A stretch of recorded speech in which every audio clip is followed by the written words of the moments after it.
Welcome back to Wingnuts, the home of micro maintenance, and on this week's episode we're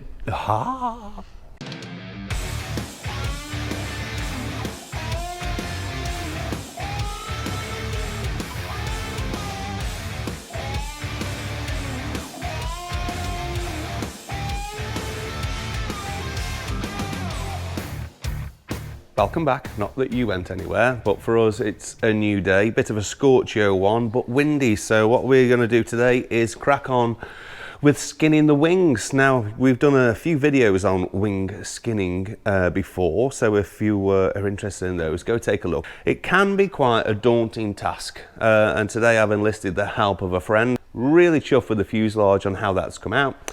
What I need to do first of all, I don't know if you remember, but the upper battens, quite a number of them, around 10, had all split. So you see that there? They'd all split, and obviously that makes quite a difference on the camber, therefore will affect the aerodynamics of your aircraft. So fortunately, our friends at Flylight, your friends and mine, have sent me through some new tips. So what I'm going to do is I'm going to task Alan with cutting these out. We'll then drill them out, and then we can insert these back into place, and then we can get the upper battens fitted to the skin. Busy day today. We're going to see what we get. It's going to be about 30 seconds for you because we're going to throw it on a time lapse. But first thing we're going to do, make sure we've got a clear space, get some trestles out, take a look at the job. I've already inspected the tubes, but I'll have another quick glance at them again, and then we'll try and get these wings skinned. I would love to be able to get these wings back on the fuselage today, but what I like and what happens, well, we'll see how the day pans out.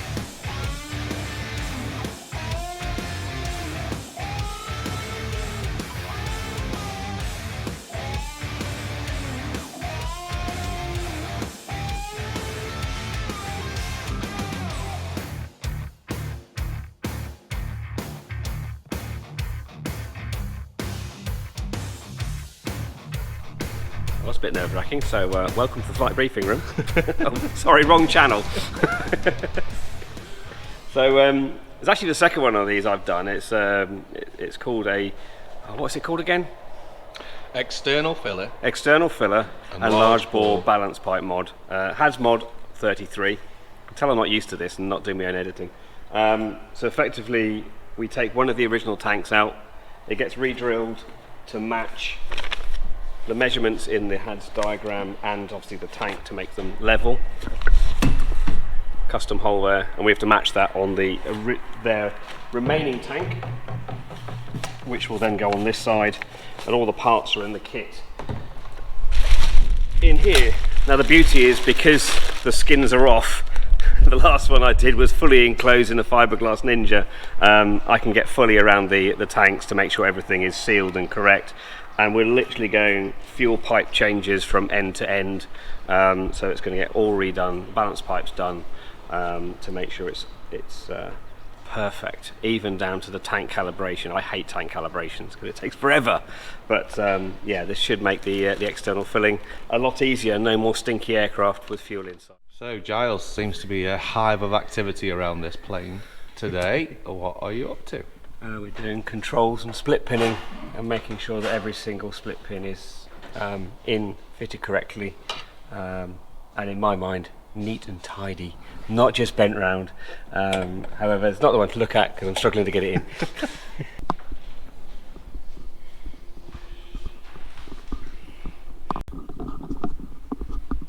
Thank you. So you've got my ugly mug for a moment, because we're going to video a bit of a time lapse for a job that's going to be quite unique, and I'm going to let Mark dig into a little bit more detail as to why this wonderful Skyranger is having a bit of a conversion on all fronts, really, isn't it? It is, yeah. So exterior is pretty much there. We've just done all the deflections, but we're now working on the interior. One of the things they're popping in is a center console, the new Mark II dash, which is just going to look such a transformation. But in order to do so, I need to move this pulley here, which is one of the rudder pulleys, to make it fit inside here, so that all four pulleys are here. On the new ones, that's kind of standard, so we know that it can be done. But this is, I say, just there. So what we're going to do, this doesn't simply come off of there and slot in here. So this bracket here is a different one. So we've ordered a nice kit from our good friends at Flylight, who provided us with new bolts and spacers. What we're going to do is take this whole mechanism out and refit it as per the new build manual. As you can see, one of these cables is just danger close there, so it's all to do with the spacing. So not quite a simple in and out job. There's lots of fiddliness to be done, so enjoy the time lapse.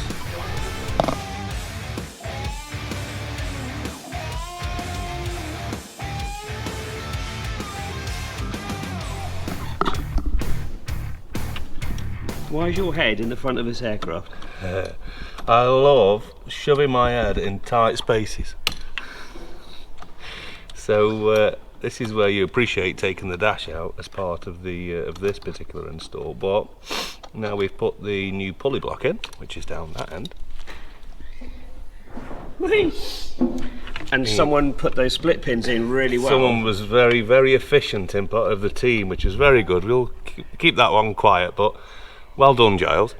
But now obviously we've got a different tension on the cables because they run different. So what we're now doing is we've done one and we've done the other, but it's very easy to set the rudder to a bias. So you do want an element of bias depending on the rotation of the propeller.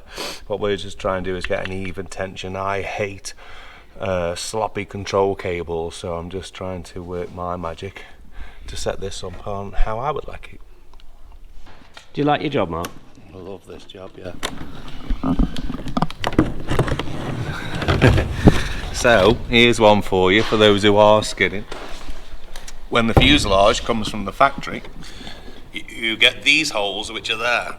But the classics require you to burn additional holes a little bit further back. It is in the manual, but if, like me, you forget, you have to then read the manual, remember to burn the holes, and then refit them accordingly. And you love your job? Love my job, me. Love. So, as you can see, we've had a bit of a productive session. We moved the pulley block, so we now got a 4-pack down there instead of the cable that's running down this side, which then enabled us to fit the center console. This is temporarily fixed in at the moment, but once we got this in, meant that we were able to fit the dash, which is not the hardest job on the entire planet, but does take a little bit of working out. But again, not our first disco. The hardest part of the job is deciding on where to put all the instruments, because obviously once you've cut a hole in your brand new dash, it's there forever. So lots of backwards and forwards with the owners trying to get a suitable placement, because it's their aircraft, so they're the ones who've got to fly with it, and they're the ones that got to live with it, and I need to balance up my OCD. So the three collective, we've all got our heads together, working with the customers' ideas as well. It looks like we've got a nice dash layout. We're not quite sure on the switch position, so we're going to have a play with there. But the space for an iPad, it's easy breakdownable, so you've got flight instruments, navigation, engine instruments, starting. So they're all in nice groups. But yeah, until we get that final thumbs up from the owners, I'm not in any rush to cut any holes in the dash. That will be the next job. We'll get it all cut up. Once we can get the instruments fitted, then we can start looking at wiring it up. So we're back on it today. The dash is all in. Let's come on and show you how nice does that look. Very simplistic dash. I don't know if you can see that. I'll wait for it to focus. Very simplistic dash. Nice 4-pack there, and all the switches are all in place there. So the next job for me and for Brendan is to get this thing wired up. So external wise, as I'm sure you're aware, the major job on this was a full reskin. It was Dacron and we've gone to Xlam, and look at the finish. It's been a lot of hard work, a lot of effort, but just if you've ever reskinned one of these, I'm sure you'll appreciate it a lot more than if you haven't. But look at that, absolutely stunning there, well done. And the wings, again, they've come out really, really nice. I haven't yet done any heating work on these wings as per the manual, so there's still lots of creases and things. I'm going to go and do the check flight and test flights and get some load in these wings, and then we'll hit it with the heat gun to get rid of some of these wrinkles and creases. One of the other things that we've done is replaced the screen. I can't say that we particularly enjoy replacing screens, but I certainly enjoy the finished article, because a new screen is fantastic, and really you want to protect those screens, because it's not the cheapest thing that you'll ever do, but well worth it if your screen has been butchered. Another thing that we've done on externally wise is we've fitted these Decal grommets. I don't know if you can see there. I'll show you one that I've left out. We get a lot of keyholing in the cowlings, particularly within age, as they're coming on and off and on and off. And what do you do with them? So we found a nice little solution where we oversize the hole to make sure it's back in the original place, and then we insert a Decal grommet, and you see they've gone in all over through the cowls. Hopefully that's going to protect the cowls for more years, and they won't need to replace it. I also had to get rid of this horrible grill. You may or may not have seen that on previous footage, but there wasn't a single part of me that was going to leave that in place. It was skew and all. Anyway, we repainted the front leg as well, little detailings, and again you can see we've done a few of our little mods there, so landing lights and a taxi light, which I think are ace. Next work is interior. Come and take a look at this. So it might be a little bit dark in here for you to see, but if you remember the old dash, it was the Mark 1 dash, which was the straight panel. It had one of them horrible flat screen things that was older than me. And we've put in the Mark 2 curved dash, and take a look at that. This has got the new Cardania, Paul's going to hate me, Canadia instruments there. So let's power this up. You see we're fully labelled. We've got a master switch that's in there, mags and safety guard, put the carb heat back in again, that's all over there. We have a bank of switches. This is the one I'm after. Take a look at these, all powered up. They go through their checking phase. Absolutely awesome. Analog and digital instruments. Reused their slip ball. I think that was quite a nice place. I think I'll have to fly that to see if I like it or not. Compass is in a nice place, gets rid of all deviation. The trig is in the flip-flop position. I like putting them here because it means whether you're flying P1 or whether you're flying P2, either of you can operate the radios, which is great. Engine instruments was a bit of a nightmare, but thank you to Skycraft for pulling something out of the bag. This is a jab engine, and therefore there are specific engine parameters and instruments that you need. So here we have a CHT. Now, rather than running two CHT gauges, we've put this on a on switch, so that's cylinder 2. That is cylinder 4, so you'll be able to get the correct CHT readings there. We got a dual EGT sensor on there, standard VDO oil temperature and oil pressure gauges, and a voltmeter as well. The AUX input also has a digital voltmeter as well, which is nice. What else have we done? We got a new center console that went in here, a standard micro maintenance logo, and I love sticking the Flylight logo down there. I think that's quite nice. We've refitted the carpets that have gone in there, and Brendan's done a stunning job of this curved dash. You can't buy these from Flylight anymore, so we've come up with a nice simple solution where we can get the nice curve. This time we put a little detailing piece in there. I don't know if you can see there, carbon fibre, which is always nice as well. What a difference. Some amazing off-the-shelf mods there. The Mark II dash, center console. We've gone for our Luke harnesses as well, which will give away the decal colouring, and the thermal screen. I think this is one of the best mods that Flylight do in terms of changing the look of your aircraft. We've also done the, I don't know if you can see through there, the large bore balance pipe to make filling quicker. We've also put the external filler kit in this plane as well.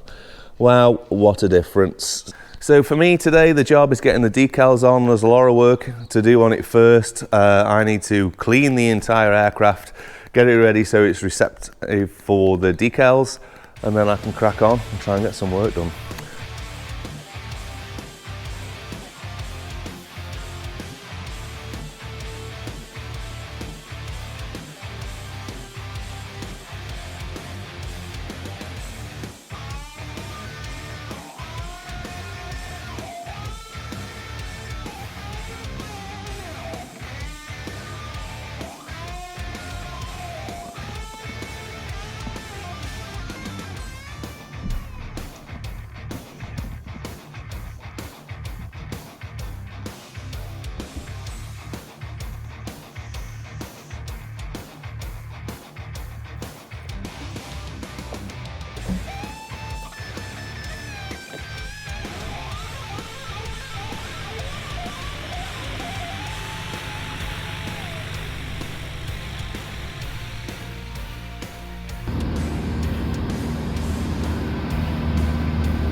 pre-departure walk around for Gummy.